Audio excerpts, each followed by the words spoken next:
In today's Trial Tuesday, we're discussing bar fights and what to do if you get caught in the middle of a brawl. Attorney David Aylor is here with us to talk about this because this is kind of collateral damage that goes on. Right. Yeah. You know, it's an interesting situation. Obviously, people kind of know what to do if they're involved in it, but then it's a little bit confusing if you're sort of a third party to it. Sure. And basically what we're talking about here is you may be at a bar or restaurant, something breaks out between two people, and you're not involved at all, but ultimately you come involved. And when I mean become involved, I mean somehow or another you end up being injured while those two people or maybe multiple people are engaged in some sort of brawl. And who's liable? Yep.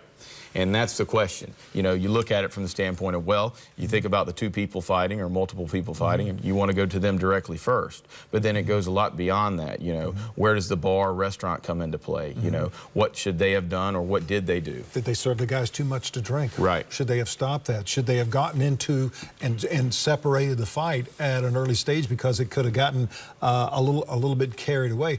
One of the things that during this discussion, I think for people that if they are in an area, and it can be a bar, it can be a nice restaurant where some people just get upset, get out of the way. Right. Stand up, walk away.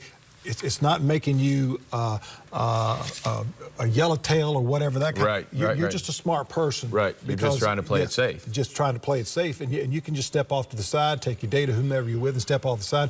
Let the authorities take care of that. You know, one other thing that I've seen, and I had a couple of cases involve it, sometimes there's some issues with the security. Maybe the security's not properly trained, and they mistakenly think perhaps you are actually involved in it and you're not, and they'll go kind of on attack to a person that actually has nothing to do with it. They're just around the area. So that's another way that you end up actually getting injured, and in fact you have nothing to do with it other than the fact that maybe your table or your chair or your stool or whatever is within the range of the actual situation that's going on. So some of the folks that are watching that maybe have an establishment, they really just don't need to have somebody there guarding the door or taking money going to the door.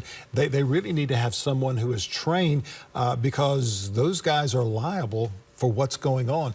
Can be from the bartender serving too much drink, allowing somebody to walk away with their keys and get in the car and drive away. But when folks do this, when they get in a fight at a bar or whatever, all kinds of stuff can break loose. We just had the young man who passed away from getting sucker punched in the back of the head. And that guy just went to trial. And I'm sure he's thinking now, what in the world did I do? Right, and that's where, again, it comes back to the liability issue, because one thing that's important to mention is in South Carolina is a state where if you serve a person as a bartender or waiter or waitress that is intoxicated visibly, that's actually illegal. Now, it's not a case thing that you're going to see a lot of people charged with it, but definitely from a civil liability standpoint. So when you're looking at these fights and these different things that occur where a person that's outside of the incident in and of itself, you know, really the liability is going to go across the board. Of course, it's going to look at the people that are fighting, you know, if you got a chair thrown at you, or even worse, you know, if someone's actually shooting a gun and, you know, you're hit by a bullet, those people, but also the bar. You know, how many times have the police come out there? How many incidents have occurred? Is this something that happens so often? You know, what kind of security precautions have you put in place at that bar? How trained is the bartender? There's so many different angles that looked at. So, you know, and a lot of times people are kind of clueless, and they say, hey, the bar, you know, or the manager came over and apologized, they paid for our tab or restaurant. It goes so far beyond that, and that's really where the legal side comes into play. Make sure you get documentation, too, on what happens. Yeah.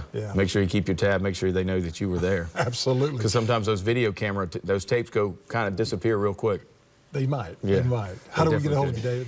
Easiest way is my downtown office is 577-5530. Always a pleasure. Thanks for having me. Got more Low Country Live coming up in just a moment. Stay with us.